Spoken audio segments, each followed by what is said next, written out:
علیکم، میں انداز عمر ہوں۔ کچھ سیاسی ڈیولپمنٹس ہیں اور کچھ وارداتیں ہیں، کچھ واقعات ہیں۔ بلوچستان دہشت گردوں کے نشانے پر ہے۔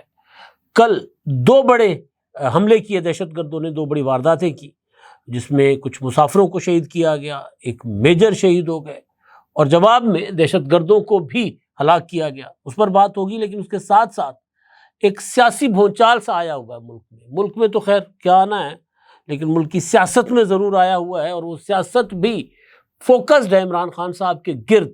طرح طرح کی خبریں اندر سے آ رہی ہیں جیل سے عمران خان صاحب کے متعلق۔ اب یہ کہا جا رہا ہے کہ عمران خان صاحب بہت غصے میں ہیں۔ کن کے اوپر غصے میں ہیں؟ فیلڈ مارشل عاصم منیر پر جو انہوں نے غصہ نکالنا تھا وہ نکال چکے، وزیر اعظم شہباز شریف صاحب پر انہوں نے جو غصہ نکالنا تھا وہ نکال چکے، مریم نواز صاحبہ کو انہوں نے جو برا بھلا کہنا تھا وہ کہہ چکے، صدر زرداری کے بارے میں جو کچھ انہوں نے فرمانا تھا فرما چکے۔ اب عمران خان صاحب کو غصہ کس پر ہے؟ اور عمران خان صاحب کو ایک اور مشورہ دیا گیا ہے کہ وہ کیسے رہا ہو سکتے ہیں، کیا راستہ ہے، وہ کون سا ڈگر ہے جس پر چل کر عمران خان صاحب رہا ہو سکتے ہیں۔ تو یہ بڑی خبر ہے میرے پاس جو میں نے آپ کو بتانی ہے۔ میں نے کل ایک آرٹیکل پڑھا، اور آرٹیکل تھا ایاز امیر صاحب کا۔ ایاز امیر صاحب جو ہے وہ تحریک انصاف سے الیکشن لڑے چکوال سے، اور وہ پی ٹی آئی کے بڑے ڈائی ہارٹ سپورٹر بھی اور ظاہر ایکٹیوسٹ بھی، اور ان کے اوپر حملہ بھی ہوا تھا۔ آپ کو یاد ہوگا دنیا ٹی وی سے نکل رہے تھے تو ان کی گاڑی پر حملہ ہوا تھا۔ 9 مئی کے بعد جو کافی کچھ ہوتا رہا اس میں ایاز امیر صاحب بھی متاثر ہوئے۔ ایک محفل تھی، اور اس محفل میں ہم ساتھ بیٹھے ہوئے تھے، گپ شپ ہو رہی تھی، میری ان کے ساتھ اس طرح کی پہلی سیٹنگ تھی، بات چیت چل رہی تھی۔ بطور سینئر ظاہر ادب اور احترام کے دائرے میں ہم ان سے بات کر رہے تھے، گفتگو ہو رہی تھی، تو وہ 9 مئی کو جسٹیفائی کر رہے تھے، کبھی یہ کہہ کر کہ 9 مئی جو ہے وہ تو فالس فلیگ آپریشن ہے، کبھی یہ کہہ کر کہ اگر 9 مئی نہ ہوتا تو پھر 8 فروری کو ووٹ نہ پڑتا۔ پھر جب ان سے سوال کیا جاتا کہ عمران خان صاحب جو ہیں وہ پاپولر ہیں، اس میں کوئی شک نہیں ہے، لیکن اس بات پر بضد کیوں ہیں کہ وہ فوج سے مذاکرات کریں گے، کسی اور سے مذاکرات نہیں کریں گے، یا مذاکرات کریں گے یا مزاحمت کریں گے، وہ اپنا وزن سیاسی قوتوں کے پلڑے میں کیوں نہیں ڈال رہے؟ اس پر وہ غصہ کر جاتے تھے کہ بھئی 8 فروری کو انتخابات کے بعد اگر ایک موقع ملا تھا کہ پیپلز پارٹی کے ساتھ مل کر ذرا اپنے لیے کوئی سیاسی راستہ، کوئی راہ بناتے، پیپلز پارٹی کی آفر موجود تھی، بے شک ان کی حکومت نہ بنتی، لیکن وہ بہت کچھ اپنے لیے، اپنی پارٹی کے لیے حاصل کر سکتے تھے۔ یہ حاصل کرنا وہ نہیں ہے کہ کوئی لالچ اور اس کا حاصل کرنا نہیں ہے۔ تو ایاز امیر صاحب کو ان سوالوں کو پر بڑا وہ برا منا رہے تھے، اور پھر یہ کہ سیاست جو عمران خان صاحب کر رہے ہیں وہ سیاست نہیں ہے، ہمارا استدلال یہ تھا۔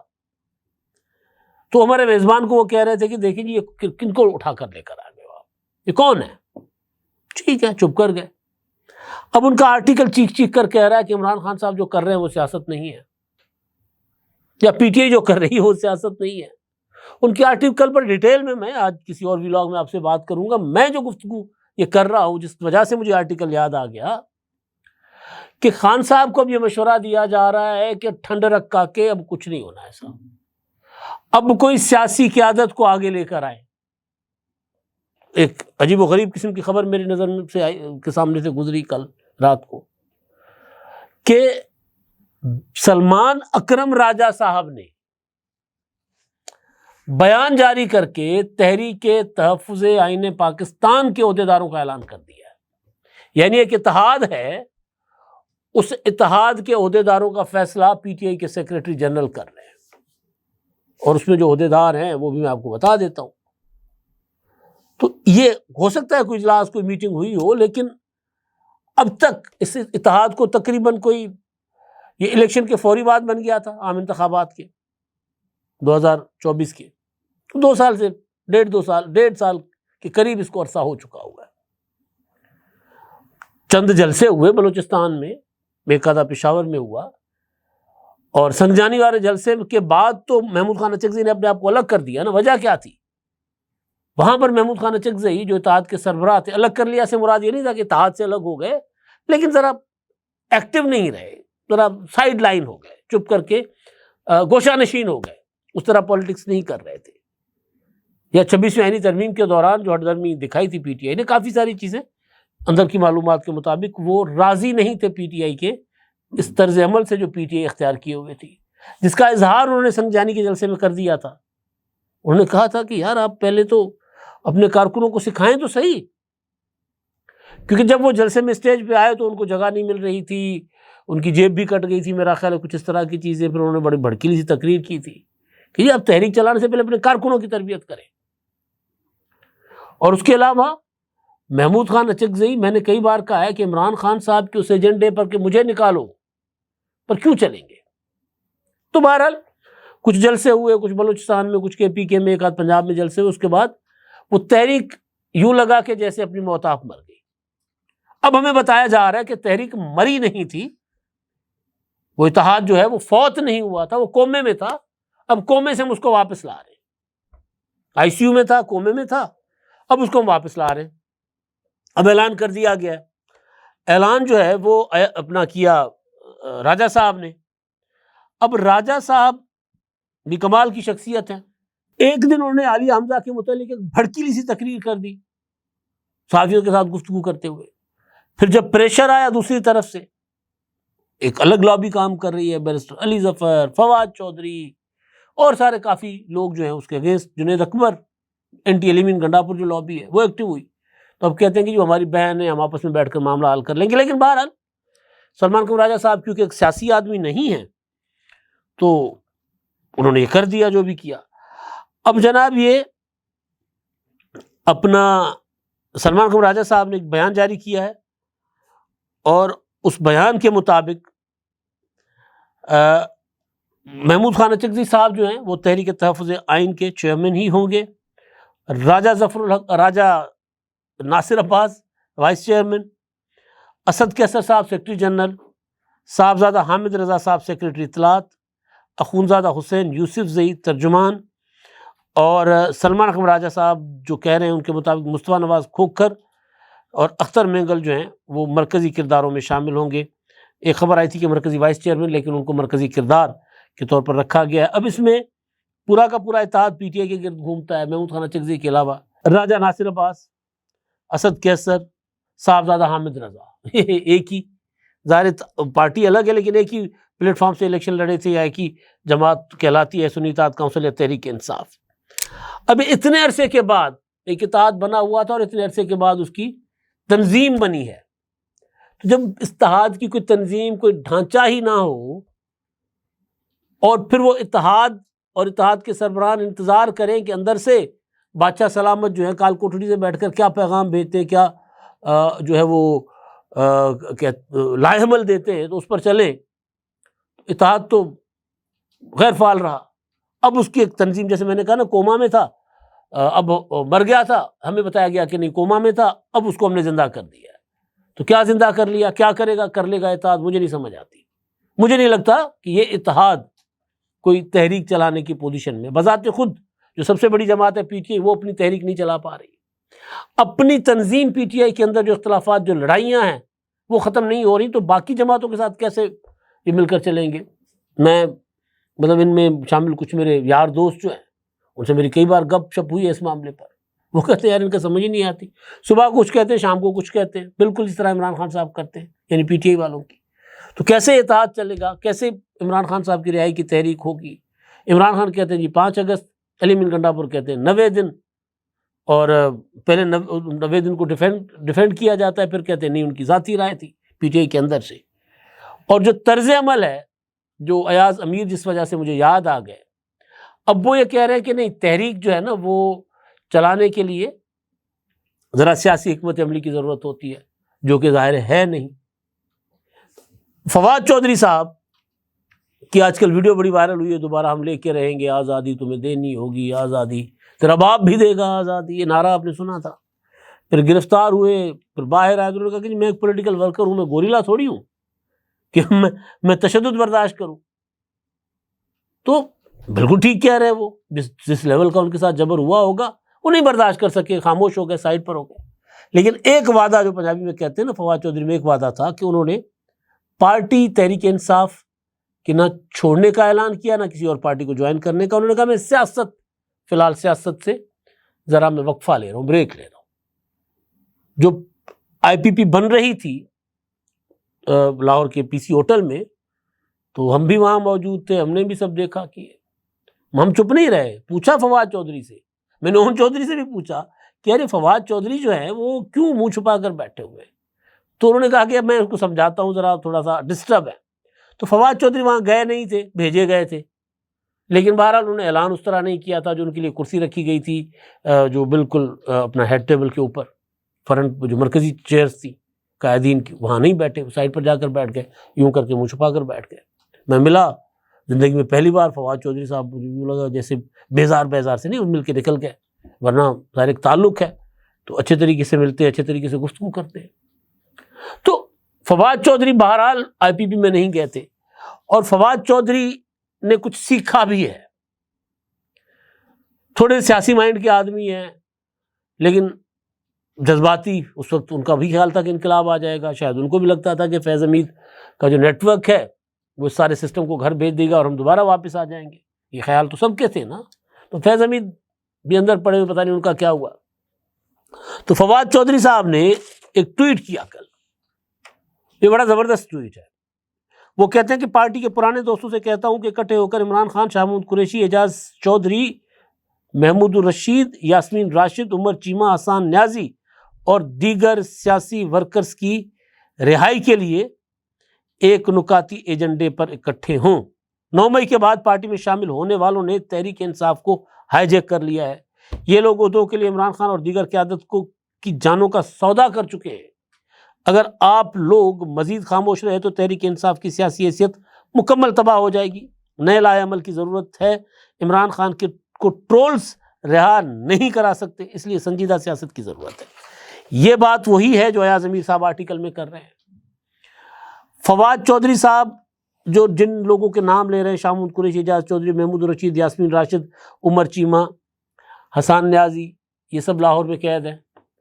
علی امین گنڈاپور چند دن پہلے جو لاہور آئے, ایک کنٹروورشل اسٹیٹمنٹ دے کر اور ایک پروگرام کر کے واپس چلے گئے جس کو عمران خان نے انڈورس کیا. اس دورے کے دوران وہ ان قائدین سے ملنے تک نہیں گئے. پنجاب کی پی ٹی آئی کی لیڈرشپ ان سے ملنے نہیں جاتی, کے پی کے کی لیڈرشپ ان سے ملنے نہیں جاتی, عمران خان کی بہنیں ان سے ملنے نہیں جاتی. تو یہ سارا کا سارا پی ٹی آئی کے اندر کا جو بھونچال ہے, وہ جو تحریک چلانا چاہتے ہیں, پھر اتحاد کا کہ جو باڈی ویئر اعلان کرتے ہیں اور ان کو پتہ نہیں چل رہا ہوتا کہ کدھر کیا کرے کدھر جائے. اس سب میں جو فواد چودھری مشورہ دے رہے ہیں بالکل ٹھیک ہے. ہم نے تو اس وقت بھی کہا تھا کہ بھائی ہم صحافیوں کو اور وکیلوں کو کوئی گھر نہیں دیتا, ہم نے پارٹی دے دی وکیلوں کو, وہ تو قبضہ کر لیتے ہیں. لوگ کہتے ہیں آپ نے پارٹی پوری کی پوری وکیلوں کو دے دی. انہوں نے ڈیلیبریٹلی قبضہ نہیں کیا, میں تسلیم کرنے کو تیار ہوں. لیکن سلمان اکرم راجہ کا پرسوں کا لب و لہجہ دیکھ کر آپ کو اندازہ تو ہو گیا ہوگا نا کہ سیاست کچھ اور ہوتی ہے. یہ تو سیاست ہوتی نہیں ہے کہ آپ اپنی پارٹی کے اس صوبے کی چیف آرگنائزر کو پبلکلی بے عزت کر رہے ہیں, اور وہ بھی خاتون ہیں, ان کو تڑیاں لگا رہے ہیں, ان کو دھمکیاں دے رہے ہیں. جو آپ کے صوبے اپنا سب سے بڑے صوبے میں پارٹی کو متحرک کرنے کی جس کو ذمہ داری عمران خان صاحب نے لگائی ہے. تو یہ میں فواد چودھری کے اس الزام کو میں مانوں نہ مانوں کہ انہوں نے عمران خان کی جان کا سودا کر لیا, لیکن اتنا ضرور ہے کہ عمران خان کے لیے وہ کچھ نہیں کرنا چاہتے, کچھ کرنے کے قابل نہیں ہے, ان کی صلاحیت نہیں ہے. فواد چودھری نے بڑی کوشش کی تھی کہ عمران خان صاحب کے پاس گئے تھے کہ جی مجھے کوئی ذمہ داری دو, میں کام کر سکتا ہوں. اب وہ حالات نہیں ہے کہ فواد چودھری کو بالکل دوبارہ گرفتار کر کے پکڑا جائے. فواد چودھری کچھ ایکٹیو ہو سکتے ہیں, لیکن پھر وہی سلمان اکرم راجہ نے مخالفت کر دی. جس طرح شیر افضل مروت کو نکالا گیا, اسی طرح عالیہ حمزہ کے پیچھے پڑے ہوئے. تو یہ بات بالکل ٹھیک ہے کہ سیاسی لوگوں کے اوپر آپ بھروسہ کر سکتے ہیں. 9 مئی کے بعد آنے والوں نے تو پی ٹی آئی کو میلہ کمانا, آپ کو پتہ ہے نا میلہ کمانا کیا ہوتا ہے. ہم پینڈو لوگ ہیں, پرانے زمانے کے میلے ٹھیلے لگا کرتے تھے نا, تو کچھ خاص لوگ وہ جو اپنا جن کے پاس بوریا بستر ہوتا ہے اسٹالس لگاتے ہیں, جا کے دکانیں میلوں میں سجاتے ہیں. ایک میلہ کمایا پھر دوسرے میں, دوسرا کمایا پھر تیسرے میں, مستقل دکان ان کی نہیں ہوتی. تو جو 9 مئی کے بعد پی ٹی آئی میں ہے وہ مستقل دکان ان کی نہیں تھی پی ٹی آئی. مستقل ٹھکانہ شاید ان کا نہیں تھا. اور ویسے بھی جیسے ہی پی ٹی آئی کے اوپر حالات کی سختیاں ختم ہوگی، کم ہوگی، تو ان لوگوں کی جگہ پولیٹیکل کلاس آ جائے گی. یہ نیچرل کورس ہے، یہ ہونا ہے. فواد چودھری جو کہہ رہے ہیں عمران خان صاحب اس پر عمل کر لیں، کیونکہ خان صاحب کی اپنی تو عقل دماغ یہ اوپر والی کھوپڑی میں پتہ نہیں کیا بھرا ہوا ہے، وہ تو کچھ سوچنے سمجھنے سے آ رہی ہیں. کوئی ابھی تک کوئی ایک ایسا انہوں نے حکمت عملی بنا کر کوئی پلان نہیں دیا کہ جس سے کوئی پی ٹی آئی 2 قدم آگے جائے. وہ ہر بار 10 قدم پیچھے جاتی ہے، ہر بار دلدل میں دھستی جاتی ہے. تو بڑا اچھی ان کو ایک مشورہ اچھا دیا گیا، اس پر عمل کرنا چاہیے خان صاحب کو. اچھا جی، اب مریم ریاض بٹو صاحبہ نے ٹویٹ کیا، جو عمران خان صاحب سے پرسوں ملاقات ہوئی اپنا منگل کو، اس ملاقات کے حوالے سے ہی وہ بات کر رہی، کیونکہ ان کے فیملی کے لوگ بھی شاید ملنے گئے ہوں گے، کہ خان صاحب کل بہت غصے میں تھے کہ ان کی بے گناہ بیوی جیل میں اتنی تکلیفیں اٹھا رہی ہے اور پارٹی اور ان کے قریبی لوگ بشریٰ عمران کے بارے میں کیوں نہیں بات کرتے. اس لیے بہت سے لوگوں کے لیے انہوں نے سرزنش کے پیغام بھیجے. امید ہے کہ انہیں مل گئے ہوں گے. ویسے آپ کیا الفاظ استعمال کریں گے ایسے لوگوں کے لیے جو لیڈری اور شہرت پیسے کے مزے اڑا رہے ہیں خان صاحب کی وجہ سے، لیکن اپنے لیڈر اور اس کی بیوی کے لیے جیل میں بھی کوئی سہولت نہیں دلوا سکتے، کوئی بہت بڑی سہولیات نہیں، بلکہ صرف اتنا جو کسی بھی قیدی کا حق ہوتا ہے. یہ تو کہتی ہیں کہ جی کیڑے چھوڑے جاتے ہیں، یہ کیا جاتا ہے، وہ کیا جاتا ہے، طرح طرح کی باتیں کرتی ہیں. تو یہ صورتحال ہے تحریک انصاف کی. فواد چودھری کہتے ہیں کہ ٹرولز رہا نہیں کروا سکتے. فواد بھائی، آپ کو یاد ہوگا، ہم تو آپ کو پہلے دن سے کہتے آ رہے ہیں کہ سوشل میڈیا پر پارٹیاں نہیں چلا کرتی. ٹرولز گراؤنڈ ریئلٹیز کا مقابلہ نہیں کر سکتے. اتنا ضرور ہے کہ وہ ذرا ایک ماحول بنا سکتے ہیں، جس کو کیا کہتے ہیں، ٹرینڈز بنا سکتے ہیں ٹویٹر پر، لیکن گراؤنڈ ریئلٹی کچھ اور ہے. گراؤنڈ ریئلٹی یہ ہے کہ پی ٹی آئی، وہ کہہ رہے مکمل تباہ ہو جائے گی. پی ٹی آئی کب کی تباہ ہو چکی ہوئی ہے. پی ٹی آئی بطور جماعت رہی نہیں ہے. یہ ذرا فواد چودھری صاحب آپ یہ اپنی غلط فہمی ضرور دور کر لیجئے گا کہ پی ٹی آئی جماعت ہے ہی نہیں اس وقت. اچھا جی، اب ایک خبر ہے افسوسناک. بلوچستان جا رہے تھے جی کراچی سے کوئٹہ کی جانب صابری برادرز قوال، کلات کے قریب ان کی بس پر حملہ ہوا ہے، جس بس میں وہ سوار تھے. ماجد علی صابری کے بڑے بھائی ندیم صابری، انہوں نے میڈیا کو بتایا تھا، انہوں نے ایک ویڈیو بیان جاری کیا کہ ہماری بس پر حملہ ہوا چاروں طرف سے، جس میں ان کے 3 ساتھی، یعنی ان کی جو قوال پارٹی تھی، ہم نوا جو تھے، 3 ساتھی ان کے شہید ہو گئے اور کئی لوگ اس میں زخمی ہوئے. دہشت گردوں نے حملہ کیا ہے اور اس پر کافی سارے ہینڈ گرنیڈز وغیرہ بھی پھینکے. تو دہشت گرد جو ہے اب انہوں نے سڑکوں کو غیر محفوظ بنایا ہوا ہے بڑے عرصے سے.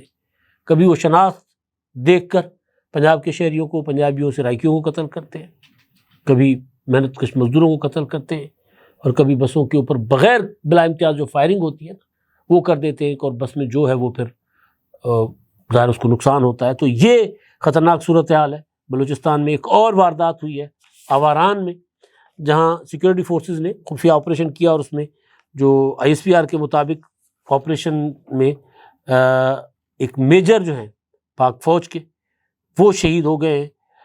دہشت گردوں کے متعلق کوئی اطلاع تھی، وہاں پر وہ گئے اور اس میں پھر اپنا خفیہ آپریشن تھا. 16 جولائی کو ضلع آواران میں دہشت گرد تنظیم فطر ہندوستان سے تعلق رکھنے والے بھارت کی حمایت یافتہ دہشت گردوں کی موجودگی کی اطلاع پر انٹیلیجنس بیسڈ آپریشن ہوا، آئی ایس پی آر کہتا ہے. اور آپریشن کے دوران پاکستانی دستوں نے دہشت گردوں کے ٹھکانوں کو مؤثر انداز میں نشانہ بنایا. آپریشن کے نتیجے میں 3 بھارتی اسپانسرڈ دہشت گردوں کو جہنم واصل کیا گیا. تاہم شدید فائرنگ کے تبادلے میں میجر سید رب نواز طارق دشمن کا بہادری سے مقابلہ کرتے ہوئے جامع شہادت نوش کر گئے، اور شہید میجر اپنے دستے کی قیادت فرنٹ لائن سے کر رہے تھے. علاقے میں کلیئرنس آپریشن جاری ہے. جب سے بھارت کو شکست ہوئی ہے پاکستان کے خلاف جنگ میں، تب سے بھارت نے اپنی پراکسیز کو تیز کر دیا ہوا ہے. نہ مسافروں کو بخشا جا رہا ہے، فورسز کے اوپر الگ سے حملے ہوتے ہیں، دیہاتوں کے اوپر الگ سے حملے ہوتے ہیں، شہروں میں بینکس لوٹے جاتے ہیں. تو بھارت نے ایک فل فلیج جنگ جو ہے نا ایک اور طریقے سے پاکستان کے اوپر مسلط کر رکھی ہوئی ہے بلوچستان میں. اب تک کے لیے اتنا ہی. اللہ حافظ.